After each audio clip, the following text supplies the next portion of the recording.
Hello students, कैसे हो आप सब लोग। आई होप सो के फिट फाइन और हेल्दी हैं। तो चलिए आज की क्लास को स्टार्ट करते हैं। हमारा चैप्टर चल रहा है डिसोल्यूशन ऑफ द फर्म और आज हम टॉपिक सीखने जाएंगे ट्रीटमेंट ऑफ रिलायशन एक्सपेंसेस। तो अगेन सबसे पहले बात करते हैं कि रिलायशन एक्सपेंसेस होता क्या है, देन आफ्टर उसका ट्रीटमेंट सीखेंगे। ट्रीटमेंट बड़ा सिंपल है, 3 से 4 एंट्री में ट्रीटमेंट खत्म हो जाता है। पर बात आती है, पहले समझते हैं रिलायशन एक्सपेंसेस होता क्या है। ठीक है, चलो देखो इधर। मान लो कि मेरे पास एक बैलेंस शीट है और उसमें मेरे पास कुछ एसेट्स है, कुछ एसेट पड़ी है, कुछ लाइबिलिटीज पड़ी है, एंड देन कुछ पार्टनर कैपिटल, जनरल रिजर्व है, पीनल अकाउंट भी रखा हुआ है। ठीक है, अब रिलायशन एक्सपेंसेस क्या होता है। अब इतना तो आपको पता ही है कि डिसोल्यूशन के अंदर सारी एसेट को पहले डिस्पोज ऑफ करेंगे, फिर उनसे जो पैसा आएगा उस पैसे से उठा के सारी पार्टनर्स, सारी जो लाइबिलिटीज है उनका पेमेंट कर देंगे, सारी जो लाइबिलिटीज है उनका पेमेंट कर देंगे। और जब पेमेंट हो जाएगा तो जो पैसा बचेगा पार्टनर कैपिटल को दे देंगे। सिंपल सा ये था हमारा डिसोल्यूशन का प्रोसेस। ठीक है, लेकिन बात आती है, अब आगे बढ़ते हैं। लेकिन डिस्पोज ऑफ करने में क्या होता है, कई बार हमारे फर्म को एसेट को डिस्पोज ऑफ करने में हमारे खर्चे हो जाते हैं बहुत सारे। ठीक है, मान लो कोई एजेंट लगाना पड़ गया कि यार सारी एसेट मैं थोड़ी ना उठा उठा के बेचने जाऊंगा। मैंने किसी एजेंट को बोल दिया यार तुम मेरे लिए काम कर देना और बदले में मैं तुमसे थोड़ा थोड़ा बहुत कमीशन दे दूंगा, वो मेरा खर्चा हो जाएगा। मान लो कि अगर फर्नीचर यहाँ इंस्टॉल्ड है तो मेरे को इंस्टॉल करा के बाहर तक ले जाना है, मेरे उसके लिए 100-200 रुपये 300 रुपये खर्चा लग गया, वो भी मेरा क्या है, फंडी रिलेशन एक्सपेंसेस है। ऐसी मशीन में लग सकता है, ऐसी प्लांट में लग सकता है, ऐसे बिल्डिंग को बेचने के लिए मुझे ब्रोकर की नीड हो सकती है, या कोई एक्स्ट्रा कोई चार्जेस पे करने पड़ सकते हैं, वो सब क्या है, मेरा रिलेशन का एक्सपेंसेस। ठीक है, ऐसी लाइबिलिटीज में भी हो सकते हैं कुछ कुछ। ठीक है, आगे बढ़ते हैं। सो बेसिकली एसेट और लाइबिलिटीज को डिस्पोज और डिस्चार्ज करने में अगर कोई खर्चा लग जाता है तो उन खर्चों को क्या बोलते हैं, रिलायशन एक्सपेंसेस। ठीक है, अब बात आती है सर इसके ट्रीटमेंट पे चलते हैं। तो इस ट्रीटमेंट को, इसको ट्रीटमेंट कैसे किया जाएगा, तो ट्रीटमेंट के लिए एक छोटा सा चार्ट बनाता हूं उसके हिसाब से। ठीक है, ट्रीटमेंट ऑफ रिलेशन एक्सपेंसेस, तो इसके अंदर दो कैटेगरी बनानी है आपको, born bye the firm and born by the partner. Born bye the firm का मतलब फर्म ने पैदा किया नहीं, यहाँ पे ई भी लगा हुआ है, ध्यान से देख लेना। बॉर्न बाय द फर्म का मतलब है ये जो रिलेशन एक्सपेंसेस नाम का जो खर्चा होगा ना, ये किसका है, फर्म का है। किसका है, फर्म का है। बॉर्न का मतलब खर्चा किसका है, खर्चा किसका है। ठीक है, आगे लिखता हूं पेड बाय द फर्म। अब यार मेरा खर्चा तो मैंने पे करा तो कोई दिक्कत ही नहीं, ऐसे ही फर्म का खर्चा फर्म ने पे करा, किसी को कोई समस्या नहीं, नहीं है ना। तो क्या सर ऐसा भी हो सकता है कि फर्म का खर्चा पार्टनर पे कर दे, हाँ हो सकता है, क्यों नहीं हो सकता, मार्केट में ऐसा होता ही है। कई बार हमारे साथ नहीं होता क्या, हमारे पड़ोसी भैया मार्केट में जा रहे हैं, मैंने बोल दिया भैया यार मेरे लिए वो एक टमाटो सॉस का पैकेट ले आना पूरा का पूरा, सिंपल, आप मुझसे पैसे ले लेना आकर, सिंपल है। तो अभी क्या हुआ, खर्चा तो मेरा था लेकिन मेरे ब्याह पे वो भैया मार्केट गए, वहां से टमाटो सॉस का पैकेट अपने ब्याह पे करके यहाँ पे ले आए। पे उन्होंने करा, बॉन्ड मैंने किया। बॉन्ड का मतलब खर्चा मेरा है लेकिन खर्चा पे कौन कर रहा है, वो मेरे बड़े ब्रदर। ठीक है, उन्होंने पे कर दिया, वो लेके आ गए और मुझे दे दिया। बाद में मैंने उनको कंपनसेट कर दिया, कंपनसेट का मतलब उनको उनका पैसा रिटर्न कर दिया। तो bond by me but paid by another person, bond by me but paid by another person. अब ऐसा भी तो हो सकता था कि वो सॉस का पैकेट मैं खुद ही जाके किराने की शॉप से ले आता। तो bond by me and also paid by me, मेरा खर्चा मैंने ही पे कर दिया, सिंपल है, ज्यादा दिमाग लगाना नहीं है। आगे बढ़े, तो अगर मेरा खर्चा मैंने पे करा तो एक्सपेंस तो इसके नाम से ही दिख रहा है, तो रिलेशन अकाउंट में सीधा सीधा डेबिट कर देना। सर पीएनएल क्यों नहीं बनाया, मैंने कहा पीएनएल बनाने की तो जरूरत ही नहीं है, फर्म तो वैसे ही बंद हो रही है। तो फर्म बंद हो रही है तो पीएनएल बनाने की नीड नहीं है। ठीक है, तो आप सीधा सीधा रिलेशन एक्सपेंसेस के नाम से रिलेशन एक्सपेंस की डेबिट साइड में लिख देना realisation account debit to cash oblique bank. ठीक है, अगर आपको ब्रैकेट में थोड़ा अच्छे से लिखना हो तो यहाँ ब्रैकेट में लिख देना एक्सपेंस वर्ड, ज्यादा कुछ नहीं लिखने की जरूरत है। ठीक है, आप चाहो तो कुछ इस तरीके से इसको लिख सकते हो, मैं आपको दिखाता हूं।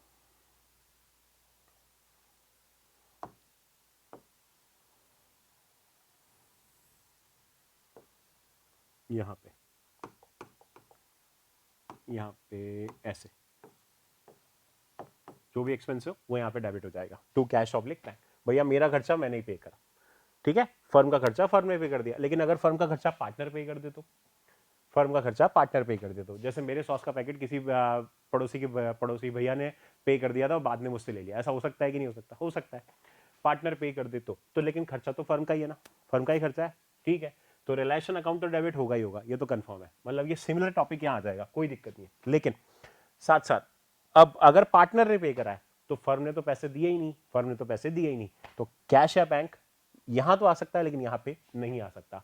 किसने दिया खर्चा, पार्टनर ने किया। तो मैं क्या करूंगा, फर्म क्या करेगी, पार्टनर को उसके अकाउंट में क्रेडिट कर देगी। एक बात याद रहे, जब जब फर्म को पार्टनर से, जब जब फर्म को पार्टनर से कुछ लेना होगा, कुछ लेना होगा, है ना, तो मैं उसके कैपिटल अकाउंट को डेबिट कर दूंगा। कौन, फर्म। और जब जब फर्म पार्टनर को कुछ प्रोवाइड कर रही है, मान लो मैं फर्म हूं आप पार्टनर हो, मैं दूंगा ना, मैं आपके कैपिटल अकाउंट में क्रेडिट कर दूंगा, और जब जब आपसे कुछ रिसीव करूंगा मैं आपके कैपिटल अकाउंट को डेबिट कर दूंगा। सिंपल सा लॉजिक।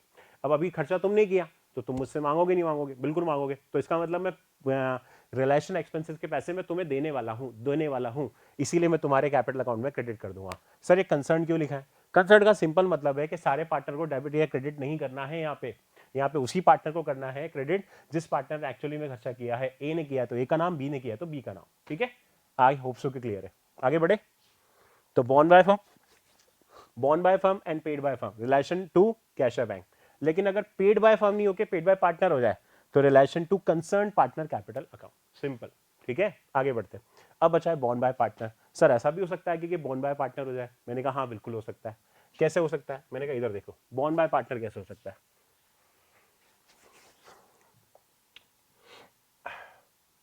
ये देखो बॉन्ड बाय पार्टनर। ठीक है, कई बार क्या होता है हम पार्टनर के साथ डील कर लेते हैं। मैंने आपके साथ डील कर ली कि सारी एसेट सारी लाइबिलिटी को डिस्चार्ज कर देना, डिस्पोज ऑफ कर देना, सब काम आप कर देना, बदले में मैं आपको कमीशन दे दूंगा, और अगर कोई खर्चा होए तो वो भी आप ही झेल लेना। ठीक है, क्या मैं आपको कमीशन दे दूंगा लेकिन आपको सारा खर्चा झेलना पड़ेगा। सारी एसेट को डिस्पोज ऑफ कराना, सारी लाइबिलिटी को डिस्चार्ज कराने का जितना भी खर्चा होगा वो भी सब आपको झेलना है। इनसे जो पैसा रिकवरी होगा वो भी आपको कराना है, पेमेंट भी आपको करना है, सब काम आपको करना है। अगेंस्ट में फर्म आपको कमीशन दे देगी, बात खत्म। तो उस केस में क्या हो जाएगा कि सारा जो खर्चा है वो कौन बेयर करेगा? Partner, bond by partner. अगर पार्टनर को इसके अगेंस्ट में कमीशन मिलता है तो ही वो करेगा, नहीं तो वो नहीं करने वाला। क्लियर है? ठीक है सर, ऐसा हो सकता है क्या कि मतलब खर्चा भी फर्म का रहे और उसके बाद भी उसको कमीशन मिल जाए? बिल्कुल हो सकता है, कोई दिक्कत नहीं, वो थर्ड केस बाद में पढ़ लेंगे। ठीक है, चलो तो बॉन्ड बाय अगर पार्टनर है यानी खर्चा किसका? पार्टनर का। अब खर्चा पार्टनर का कब होगा? जब फर्म और पार्टनर के बीच में पहले से कॉन्ट्रैक्ट हो जाए कि भैया वो रिलेशन का सारा प्रोसेस आप निपटाओगे और सारे खर्चे भी आपके होंगे, अगेंस्ट में बस हम आपको कमीशन दे देंगे। तो कमीशन की एंट्री हम बाद में देखेंगे, पहले हम बात करते हैं बॉन्ड बाय पार्टनर। देन अगेन वही पेड बाय फर्म या पेड बाय पार्टनर। भाई मेरा खर्चा, मैं पार्टनर हूं, तो फिर या तो मैंने पे करूंगा या फर्म पे करेगी। अगर मैंने पे किया तो बात अलग है, और अगर फर्म ने पे किया तो बात अलग है। ठीक है, चलो इसको दूसरे एंगल से देखते हैं। मैं फर्म हूं, आप पार्टनर हो, आपका खर्चा था ये वाला आपका खर्चा आपने पे करा, आपका खर्चा आपने पे करा, तो मैं क्या लिखूंगा? No entry. किसकी बुक में? फर्म की बुक में। किसकी बुक में? फर्म की बुक में। ठीक है, आप चाहो तो यहां मेंशन कर लेना in the books of firm, यहां लिख लेना, यहां मेंशन कर लो in the books of firm, ताकि आपको कोई कंफ्यूजन नहीं रहे। सर पार्टनर की बुक में हमें कुछ लिखना है क्या? नहीं लिखना है। ठीक है, इन द बुक्स ऑफ फर्म। ये बात अपने माइंड में फिट कर लेना, हम जितनी भी अकाउंटिंग सीख रहे हैं वो सिर्फ फर्म के एंगल से ही सीख रहे हैं। ठीक है, तो भैया पार्टनर का खर्चा पार्टनर पे करेगा, अगर पार्टनर ने पे कर दिया तो नो एंट्री। अरे यार तुम्हें भूख लगी, तुम मार्केट में गए, खाना खा के आ गए, तुम्हारा खर्चा तुमने झेला, मुझे क्या लेना देना? मुझे क्या लेना देना? हाँ तुम्हारा खर्चा, तुमने खाना खाया लेकिन पे मैंने करा, तो दिक्कत है, क्योंकि आप पार्टनर हो और मैं फर्म हूं। ठीक है, तो simple bond by partner, paid by partner, no entry. But bond by partner and paid by firm, तो यहां दिक्कत हो जाएगी, क्योंकि तुम्हारा खर्चा मैंने पे कर दिया, अब तुम मुझे दोगे। तुमने खाना खाया 500 रुपए का, तुम्हारा खर्चा मैंने पे कर दिया तो तुम मुझे दोगे। फर्म पार्टनर से कुछ ले रही है, फर्म पार्टनर से कुछ ले रही है, उसके कैपिटल अकाउंट को डेबिट कर देगी, और बदले में मैंने तो कैश दिया ही है, तो टू कैश या bank.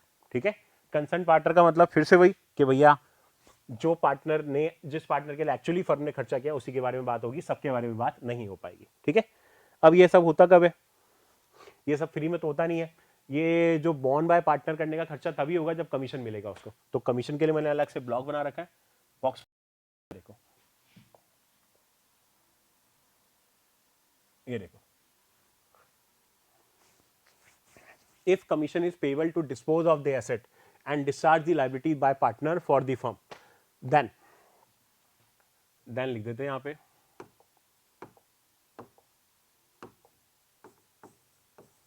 then this commission is an expense for the firm। अब यार पार्टनर झेल रहा है, ठीक है, तो फिर उसके अगेंस्ट में क्या होगा? फर्म उससे कमीशन दे देगी, कमीशन की एंट्री वही हो जाएगी, कमीशन फर्म के लिए खर्चा हो जाएगा। Realisation account debit to concern partner capital, आपको याद हो तो यही वाली एंट्री पास करी है मैंने, देखो इधर यही वाली। भाई या तो मैं रिलेशन का खर्चा पे कर दूँ, खर्चा आपको पे कर दूँ, या फिर मैं आपको कमीशन दे दूँ। फर्म के लिए तो दोनों ही एंगल से खर्चा है ना, रिलेशन का एक्सपेंसेस बियर कर लूँ तो भी खर्चा है ना, और अगर कमीशन दे रहा हूँ मैं आपको तो भी खर्चा है। बात खत्म। तो दोनों ही केस में मेरे लिए तो खर्चा ही है, तो एंट्री सेम ही हो जाती है, realisation account debit to concern partner capital account. ठीक है, क्या सर एक ही पार्टनर को दोनों मिल सकते हैं? हाँ मिल सकते हैं, जरूरी नहीं है कि भैया आपसे मैंने कॉन्ट्रैक्ट किया तो सारा खर्चा आप ही झेलोगे। सिंपल सा लॉजिक है। मैंने आपको बोला यार मेरी फर्म की सारी लाइबिलिटीज को डिस्पोज ऑफ कर देना, डिस्चार्ज कर देना और सारी एसेट को डिस्पोज ऑफ कर देना। ठीक है, आपने और मेरे बीच में कॉन्ट्रैक्ट हो गया, लेकिन कॉन्ट्रैक्ट में एक चीज और लिख दी मैंने कि सारा का सारा रिलेशन एक्सपेंस भी आपको झेलना है, अगेंस्ट में इन सब कामों के बदले में आपको कमीशन दे दूंगा। आप एग्री कर गए? ठीक है, तो फिर उस केस में रिलेशन का सारा खर्चा आपका, मैं सिर्फ आपको कमीशन दूंगा। मैं कौन? फर्म। फर्म आपको सिर्फ कमीशन देगी। ठीक है, एक और कॉन्ट्रैक्ट हो सकता है कि आप ये सारा प्रोसेस करके दो, आपका रिलेशन का जो एक्सपेंस है वो भी हमसे लेना और साथ साथ कमीशन भी लेना। दो कॉन्ट्रैक्ट हो सकते हैं यहाँ पे। एक में मैंने क्या बोला कि भैया रिलेशन का एक्सपेंस आप झेलना, मैं आपको सिर्फ कमीशन दे दूंगा। ठीक है, एक्सपेंस आपका, कमीशन मेरा। दूसरे वाले कॉन्ट्रैक्ट में क्या बोलूंगा? प्रोसेस आप पूरा करवा के दो, एक्सपेंस भी मैं झेलूंगा और साथ साथ कमीशन भी मैं दूंगा आपको। दोनों काम मैं करने के लिए तैयार हूं। तो अगर दोनों मिल जाए तो दोनों बेनिफिट हो जाएंगे आपको। ठीक है, अब बात आती है सर पता कैसे चलेगा कौन सा खर्चा किसका? ये बॉन्ड बाय पार्टनर और बॉन्ड बाय फर्म पता कैसे चलने वाला है? तो मैंने कहा एक बात बताओ, ये बैलेंस शीट किसकी थी? ये बैलेंस शीट किसकी है? फर्म की। एसेट किसकी है? फर्म की। लायबिलिटी किसकी है? फर्म की। तो पहली प्रायोरिटी में अगर आपको कुछ भी नहीं दे रखा, कंफ्यूज करने के लिए बता दिया है, if nothing is mentioned in the question then it is always assume that the realisation expenses are borne by the firm itself. यानी पहली प्रायोरिटी में कौन झेलेगा उसको? फर्म ही झेलेगी। ठीक है क्या? यहां से मार्क करते हैं, यहां से borne by the firm itself, मतलब कौन झेलेगा? फर्म ही झेलेगी। बात बड़ी सिंपल है, टॉपिक दिमाग लगाने की जरूरत ही नहीं है। अगर कभी कभी क्वेश्चन में कंफ्यूज कर दे कि किसका खर्चा है, तो ऑलवेज अज्यूम करना कि वो फर्म का है। तो सर पार्टनर का कैसे पता चलेगा? मैंने कहा पार्टनर का अगर वो खर्चा है तो क्वेश्चन स्पेसिफिकली मेंशन करके देगा, अपना एक्स्ट्रा माइंड लगाने की जरूरत नहीं पड़ने वाली। तो अब एक बार छोटा सा क्विकली रिवीजन कर ले, फटाफट से काम खत्म करें।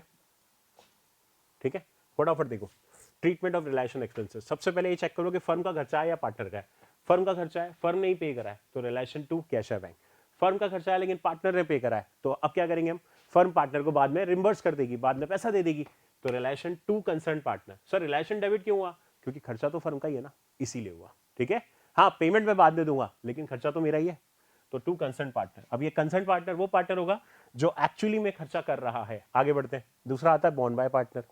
बॉन्ड बाय पार्टनर के केस में क्या होगा? अगर बॉन्ड बाय पार्टनर है और ऑल्सो पेड बाय पार्टनर है, देन नो एंट्री, क्योंकि हम बुक्स ऑफ फर्म की बना रहे हैं, पार्टनर की तो बना ही नहीं रहे, बात खत्म। लेकिन अगर bond by partner and paid by firm है, तो फिर फर्म आपसे बाद में वो रिकवर कर लेगी, वो खर्चा रिकवर कर लेगी, तो आपका कैपिटल अकाउंट डेबिट हो जाएगा टू कैश बैंक, क्योंकि मेरी जेब से अभी कैश जा रहा है। मेरी कौन? फर्म की जेब से। ठीक है, नेक्स्ट, अगर बॉन्ड बाय पार्टनर के चक्कर में मैंने आपसे कॉन्ट्रैक्ट कर लिया कि अगेंस्ट में आप मेरा पूरा प्रोसेस करवा दो रिजोल्यूशन का, और अगेंस्ट में मैं आपसे कमीशन दे दूंगा आपको, तो फर्म अगर कमीशन देती है तो रिलेशन अकाउंट डेबिट, तो to concern partner capital account. ठीक है, क्या एक पार्टनर को दोनों चीजें मिल सकती हैं? हाँ मिल सकती हैं। डिस्पोज ऑफ का सारा खर्चा भी मिल सकता है और साथ साथ कमीशन भी मिल सकता है। उस केस में एंट्री सेम ही होगी, बस अमाउंट दोनों मैच, दोनों ऐड हो जाएंगे। रिलेशन का भी खर्चा ऐड हो जाएगा, कमीशन का खर्चा भी ऐड हो जाएगा। ठीक है, आगे बढ़े। अब बात आती है सर कैसे पता चलेगा कि कौन बॉन्ड करता है? पहली प्रायोरिटी किसकी? पार्टनर बॉन्ड करेगा या फर्म बॉन्ड करेगी? मैंने कहा भैया बैलेंस शीट सारी फर्म की, एसेट सारी फर्म की, लायबिलिटी सारी फर्म की, तो पहली प्रायोरिटी में बॉन्ड करने की रिस्पॉन्सिबिलिटी भी किसकी? फर्म की। ठीक है, डन, खत्म, यही था बस टॉपिक। ठीक है, so thank you so much, आज के लिए इतना ही, मिलते हैं कल, और कल मैं आपको कुछ नया टॉपिक पढ़ाऊंगा और नया कुछ सीखेंगे। Thank you so much.